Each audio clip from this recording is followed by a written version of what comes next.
Right, so we're here at Jamboree. We've found another great car. Andrew, this is your Mazda 323 with not the factory piston engine in it, that's for sure. So tell us a bit about the setup you got here. It's a 13B semi-PP engine. It's running billetpro billet plates, clutchless G-force gearbox, fuel tech ECU, methanol these days, 4-barrel intake and a Borg Warner turbo. Yeah, no worries. So what's the PB so far this car? I know you've been, obviously, it's still in the testing phase, like you said, just gone to methanol and stuff like that. So what have you run so far, and maybe what's some of the goals in the future for this car? With the previous setup, we ran 857 at 159 mile an hour, which was only an old Series 5 block and a GT42. Since we've put the new package in it, we haven't really got a bit of a handle on it, but the goal will be low 8s or high 7s. Yeah, no worries. Now, still on slicks, I see. I know the new hotness, everyone's got radials and that. Do you have any plans to switch from slicks to radials in the future or anything? They're actually a radial tyre.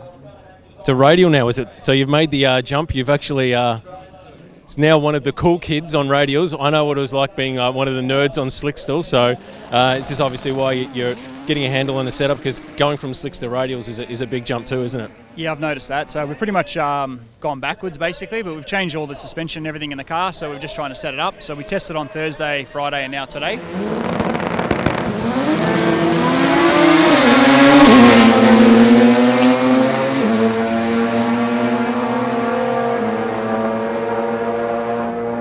Getting slowly better, but we're still on pretty much wastegate pressure and just trying to get a handle on it, but we haven't actually managed to get out of the hole clean just yet.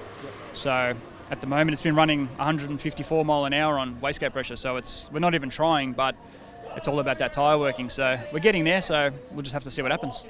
Yeah, no worries. Now what did you say was a Liberty gearbox in it, or? G-force, GF2000. GF2000, all right, so you shouldn't have too many troubles with that, because it should be let's have a look in here if it's open. Look at that. Street car, obviously. Street car, everyone. Everything's a street car these days, and it might have a sort of funny car cage in it, but they're all street cars, aren't they? They're all based on the street car, definitely.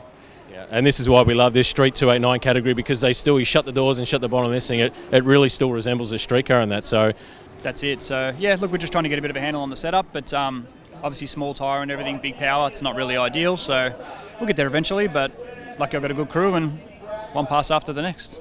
Yeah, cool, no worries. Now, obviously, any car that gets built involves a lot of people, and is anyone you want to thank specifically for stuff that's been done on this car?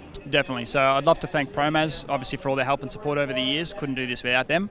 The boys at Hot Wires Motorsport, with all the electrical work in the car, it's been faultless. The race shop for pretty much all the supply along the way, and Harkon Suspension for pretty much all the advice and just all the data, even though he's not here at the moment, but I've been thrashing him on the phone and everything, so trying to get a few tips along the way. So. Yeah, cool. All right, no worries. Well, best of luck with progressing with this setup. Love the car, love the colour. Whole thing's immaculate, so really brilliant job, and yeah, best of luck getting a handle on it.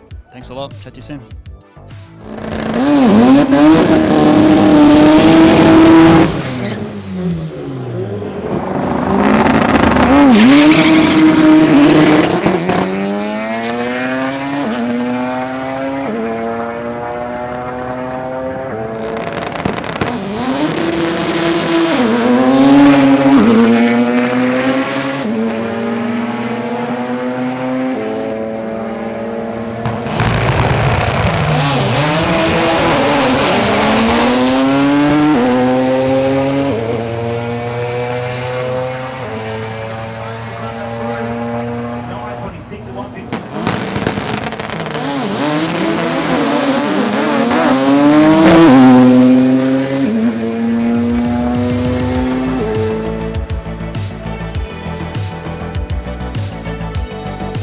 With winter just around the corner, what better time to get yourself some fullBOOST merch? And we've got these great new sweatshirts in a bunch of different designs, so get to them at shop.fullboost.com.au.